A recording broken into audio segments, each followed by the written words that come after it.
Good morning students. हम लोग geography का चैप्टर पढ़े थे, उसी में आगे देखिए गंगा घाटी। गंगा का उद्गम स्थान गंगोत्री है, जो वहां से निकल के उत्तर के मैदानी भाग की ओर बहती है।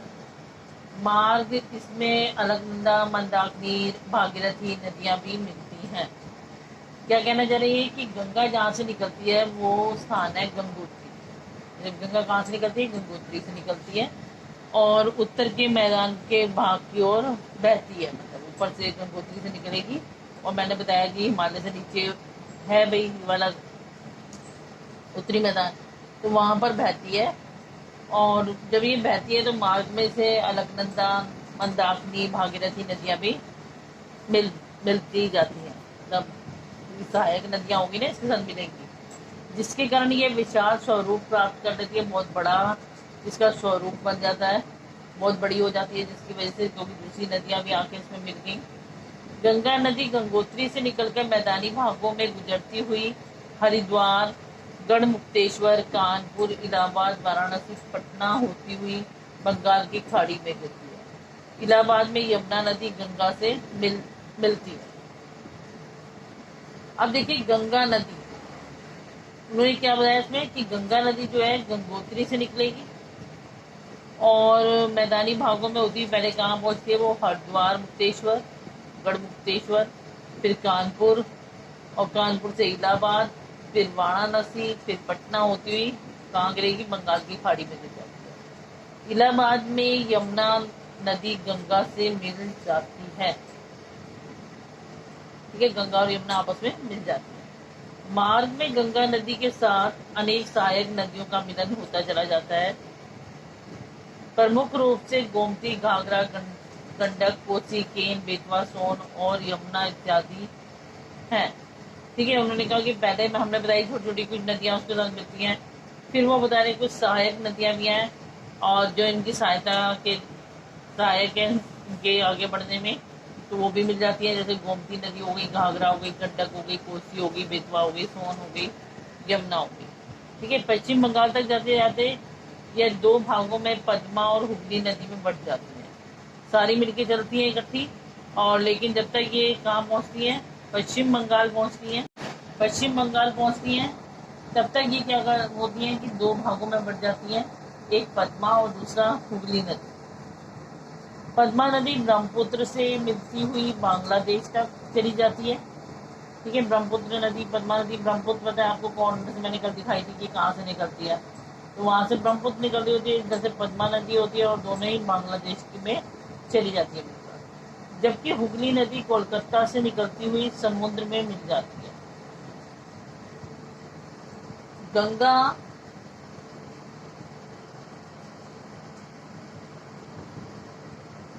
गंगा एवं ब्रह्मपुत्र नदियां मिलकर इस क्षेत्र में बहुत बड़े डेल्टा का निर्माण करती हैं। अब उन्होंने कहा गंगा नदी मिलेगी और ब्रह्मपुत्र नदी मिलेगी और मिलकर क्या करती है? एक डेल्टा का निर्माण करती है। यह संसार का सबसे बड़ा डेल्टा क्षेत्र है। यह क्षेत्र सुंदरवन के नाम से विख्यात है।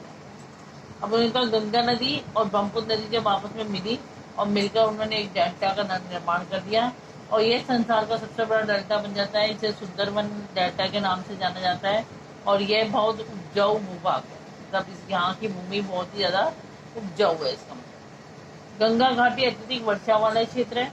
गंगा घाटी में बहुत ज्यादा वर्षा होती है, परंतु इसके विभिन्न भागों में वर्षा का औसत कम या अधिक होता रहता है। उन्होंने कहा कि बहुत अत्यधिक वर्षा होती है यहाँ पर, लेकिन ये नहीं कि हमेशा एक सी होती रहती है। कई भागों में कभी कम वर्षा और कभी ज्यादा वर्षा होती रहती है। जैसे कि बंगाल में अधिक वर्षा होती है, जबकि पश्चिम उत्तर प्रदेश तक आते आते वर्षा का औसतन कम हो जाता है। उन्होंने कहा बंगाल में तो बहुत ज्यादा बारिश हो जाती है, लेकिन जब तक वो उत्तर प्रदेश की साइड पहुंचते हैं तो बारिश कम होती है।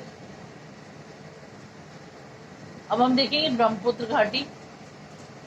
ब्रह्मपुत्र घाटी ब्रह्मपुत्र नदी मुख्य रूप से नेपाल के रास्ते भारत में प्रवेश करती है। अब ब्रह्मपुत्र नदी जो है कहाँ से आती है? नेपाल के रास्ते से अंदर आती है। ब्रह्मपुत्र घाटी तीन ओर से पर्वतों से घिरी हुई है, तीन ओर इसके पर्वत ही पर्वत है। इसका वेग बहुत अधिक है, जो मैदानी भाग तक आते आते अधिक चौड़ी और मंद हो जाती है। ठीक है, अब उन्होंने कहा कि इसका बहुत तेजी से आ रही होती है, लेकिन जब तक वो मैदानी भाग तक पहुंचती है आते आते चौड़ी तो ज्यादा हो जाती है और लेकिन गति उसकी मंद हो जाती है। ब्रह्मपुत्र घाटी अत्यधिक वर्षा वाला क्षेत्र है। मानसून के समय पहाड़ों से बहने वाली विभिन्न धाराओं के कारण इसलिए ब्रह्मपुत्र घाटी में क्या होता है, बाढ़ आती जाती है। क्या रीजन बताया मैंने बाढ़ आने का? बाढ़ आने का रीजन है वहाँ अत्यधिक वर्षा होती है, बहुत अधिक वर्षा होती रहती है और पहाड़ों से बहने वाली जितनी भी विभिन्न धाराओं के कारण भी इसमें पानी इकट्ठा होता है और जिसकी वजह से बाढ़ आ जाती है। अब हम देखेंगे उत्तरी मैदान की विशेषताएं। उपरोक्त नदियों के कारण उत्तर का मैदानी भाग अत्यंत उपजाऊ है। ठीक है, हमने जिन नदियों के बारे में ऊपर पढ़ा, कौन कौन सी नदियां पड़ी, सतलुज, गंगा, ब्रह्मपुत्र, उनकी वजह से ये मैदान जो है बहुत अधिक उपजाऊ हो चुका हुआ है। इस भाग को भारत का अन्न भंडार भी कहा जाता है कि सबसे ज्यादा अन्न का उत्पादन यहीं से होता है, इसीलिए हम इसे अन्न भंडार कहते हैं। इसके अतिरिक्त जन घनत्व के कारण इस भूभाग पर विभिन्न उद्योगों, कार्य और व्यवसाय के अनेक अवसर उपलब्ध हैं। अब उन्होंने कहा कि यहाँ पर आसानी, यहाँ की जलवायु अच्छी, यहाँ की मिट्टी अच्छी, यहाँ अन्न अधिक उपजता है, इस कारण लोग भी यहाँ पर अधिक रहते हैं और यहाँ पर बहुत से उद्योग कार्य खोले गए हैं, व्यवसाय खोले गए हैं, जिसमें लोगों को आसानी से रोजगार मिल जाता है। उत्तर के मैदानी भागों में अनेक व्यापारिक केंद्र हैं, जैसे दिल्ली, मथुरा, आगरा, अलीगढ़, मेरठ, गाजियाबाद, कानपुर, इलाहाबाद, लखनऊ, पटना, कोलकाता इत्यादि। इन क्षेत्रों में अन्न उत्पादन के अतिरिक्त चीनी का उत्पादन भी भारी मात्रा में किया जाता है। अब उन्होंने कहा कि बहुत से ऐसे व्यापारिक केंद्र भी हैं जहाँ पर अन्न तो बेचता ही है, उसके साथ साथ चीनी का उत्पादन भी किया जाता है। और यहाँ बहुत से ऐसे केंद्र हैं जैसे दिल्ली, मथुरा, आगरा, अलीगढ़, मेरठ और गाजियाबाद, कानपुर इत्यादि। लखनऊ हो गया, पटना हो गया, कोलकाता हो गया। ठीक है, आज के लिए बेटा इतने ही। नेक्स्ट क्लास में से आगे करेंगे, इसे अच्छी तरह रीड करेंगे। थैंक्स।